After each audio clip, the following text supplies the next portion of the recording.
এবং আরামবাগ পরিবাগ থেকে আমাদের সহকর্মী জাবেদ আব্দুল্লাহ, এছাড়া রকিবুল রাহাত। শুরুতে যাচ্ছি জাবেদ আব্দুল্লাহর কাছে, জানতে চাই জাবেদ, দেখতে পাচ্ছি আপনি হাঁটু পানিতে দাঁড়িয়ে আছেন, এখনকার কি অবস্থা, সেখানকার সাধারণ মানুষ দুর্ভোগের কি চিত্র দেখছেন জানাবেন।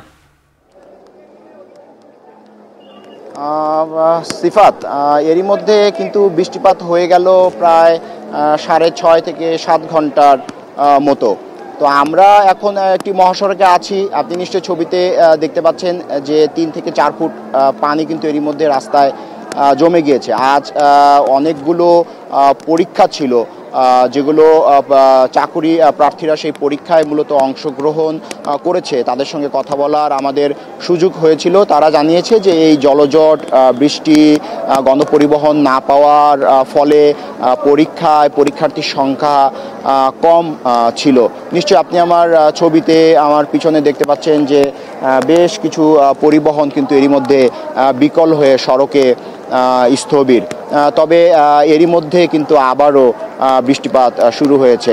আবহাওয়া অফিস কিন্তু গণমাধ্যমকে জানিয়েছিল যে এই যে বৃষ্টিপাত, সেই বৃষ্টিপাত অব্যাহত থাকবে আগামী 2-1 দিন, এবং সেটি থেমে থেমে হবে। কোথাও ভারী থেকে অতি ভারী বৃষ্টিপাত হবার শঙ্কা কিন্তু তারা গণমাধ্যমকে জানিয়েছেন।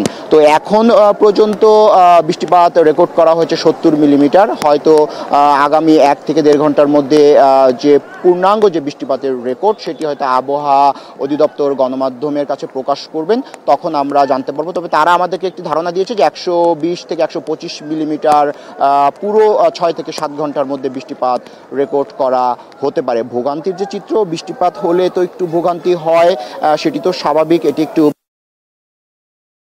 এই জুলাই, আগস্ট, সেপ্টেম্বর, অক্টোবর এই সময়টায় থেমে থেমে বৃষ্টিপাত হয়। যেহেতু বৃষ্টিপাত হচ্ছে সেহেতু একটু পানি জমে আছে সড়কে, তো বৃষ্টির সঙ্গে তো ভোগান্তি একটি মেলবন্ধন আছেই। মানুষের মাঝেও এই নিয়ে একটু মিশ্র প্রতিক্রিয়া আছে। মানুষ জীবনের তাগিদে প্রয়োজনে বাসা থেকে বের হয়েছে, কাজ শেষ করে আবারও বাড়ি ফিরে যাচ্ছেন। তবে কেউ কেউ আমাদেরকে জানিয়েছে নগরবাসীদের মধ্যে যে ভাড়া, অর্থাৎ রিক্সা ভাড়া, ভাড়া, এই জলজটকে কেন্দ্র করে, এই জলজটের দোহাই দিয়ে কেউ কেউ সিএনজি এবং রিক্সা ভাড়া যাত্রীদের কাছ থেকে বেশি রাখা হচ্ছে। আর যারা রিক্সা গণপরিবহন পাননি, তারা এই জল ভেঙে এই জলজটকে সঙ্গী করে নিয়েই বাড়ির পানে নিজ নিজ স্থানে ফিরে যাচ্ছেন। সিফাত, এই ছিল মতিঝিল থেকে আমার কাছে সবশেষ তথ্য। পরবর্তী সংবাদে হয়তো আরও তথ্য নিয়ে আপনার সঙ্গে যুক্ত হব।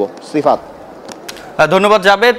রাহাত, আমরা জাবেদ থেকে জানছিলাম, দুর্ভোগের চিত্র দেখছিলাম, আপনি যেখানে আছেন সেখানের কি অবস্থা একটু জানাবেন। সিফাত, শাহবাগের ঠিক একটু সামনে, অর্থাৎ পরিবাগে ইন্টারকন্টিনেন্টাল হোটেলের সামনে আমি এই মুহূর্তে রয়েছি। এই জায়গাটিতেও কিন্তু আমরা দেখছি যে জলাবদ্ধতা, কিছুক্ষণ আগে এই জায়গাটিতে জলাবদ্ধতার পরিমাণ আরও বেশ কিছুটা বেশি ছিল। ঘন্টা 2-1 ধরে আমরা দেখছি রাজধানীতে গুড়ি গুড়ি বৃষ্টি হচ্ছে, অর্থাৎ সকাল থেকে যে মুষলধারে বৃষ্টি হচ্ছিল সেই বৃষ্টি এখন নেই, এখন গুড়ি গুড়ি বৃষ্টি হচ্ছে। আমি এখানকার জলাবদ্ধতার চিত্র একটু আপনাকে দেখাতে চাই। এই জায়গাটিতে আমরা কিন্তু দেখছি যে যানবাহনগুলো যাচ্ছে, সে যানবাহনগুলো সেগুলোর চাকাও ডুবে যাচ্ছে, যে পরিমাণ পানি এখানে জমেছে। এবং মেট্রো রেলের যে স্টেশনটি রয়েছে, সেই মেট্রো রেলের স্টেশনের নিচ থেকে শুরু করে হোটেল ইন্টারকন্টিনেন্টালের যে আশপাশের যে জায়গাগুলো রয়েছে, সেগুলোতে জলাবদ্ধতা তৈরি হয়েছে। এবং আপনি নিশ্চয়ই দেখতে পাচ্ছেন যে মানুষ কি ভোগান্তি নিয়ে মূলত এই সড়কগুলো পার হচ্ছে।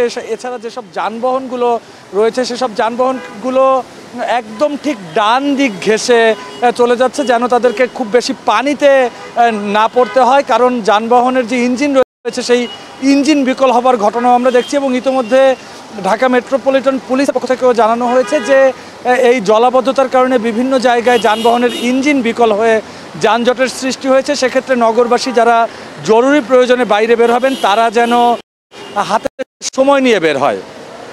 সকাল থেকে আমরা দেখছিলাম যে মুষলধারে বৃষ্টি হচ্ছে, এবং সেই মুষলধারে বৃষ্টির কারণে শুধুমাত্র রাজধানীর শাহবাগ নয়, নিউ মার্কেট, সায়েন্স ল্যাব, ধানমন্ডির 27, এইদিকে রাজারবাগ এবং অন্যান্য জায়গায়, মিরপুর, শেওড়াপাড়া, কাজীপাড়া, এই জায়গাগুলোতে আমরা দেখেছি জলাবদ্ধতা। অনেক জায়গায় আমরা দেখেছি কোমর সমান পানিতেও কিন্তু মানুষ হেঁটে যাচ্ছে, এবং সেই সব রাস্তাগুলোতে মূলত যানজট বিকল হয়ে আছে।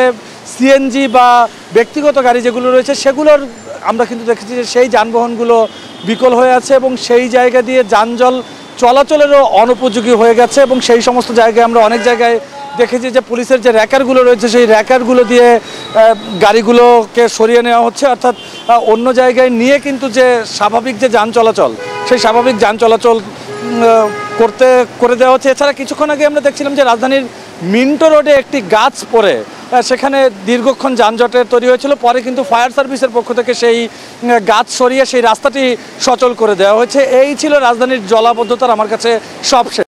সিফাত, ধন্যবাদ রাহাত আমাদের সাথে যুক্ত থাকার জন্য।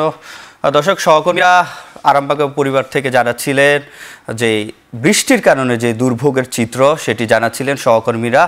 এদিকে সিলেটে বন্যা